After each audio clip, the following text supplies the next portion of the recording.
સમાચાર પ્રાપ્ત થઈ રહ્યા છે પાટણથી। પાટણ જિલ્લામાં ભારે પવન સાથે વરસાદ છે। રાધનપુર સહિતના ગ્રામ્ય પંથકમાં વરસાદ, કમાલપુર, સાતુન સહિતના ગામોમાં વરસાદ, હારીજ અને ગ્રામ્ય વિસ્તારમાં પણ વરસાદ, તો વાઘેલ, કુકરણા સહિતના ગામોમાં પણ વરસાદ વરસી રહ્યો છે। પાટણ જિલ્લામાં ભારે પવન સાથે વરસાદ છે।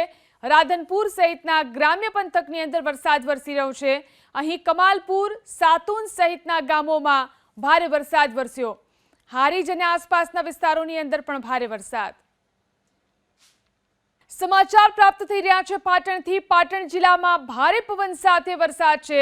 રાધનપુર સહિતના ગ્રામ્ય પંથકમાં વરસાદ, કમાલપુર, સાતુન સહિતના ગામોમાં વરસાદ, હારીજ અને ગ્રામ્ય વિસ્તારમાં પણ વરસાદ, તો વાઘેલ, કુકરણા સહિતના ગામોમાં પણ વરસાદ વરસી રહ્યો છે। પાટણ જિલ્લામાં ભારે પવન સાથે વરસાદ છે। રાધનપુર સહિતના ગ્રામ્ય પંથકની અંદર વરસાદ વરસી રહ્યો છે। અહીં કમાલપુર, સાતુન સહિતના ગામોમાં ભારે વરસાદ વરસ્યો। હારીજ અને આસપાસના વિસ્તારોની અંદર પણ ભારે વરસાદ।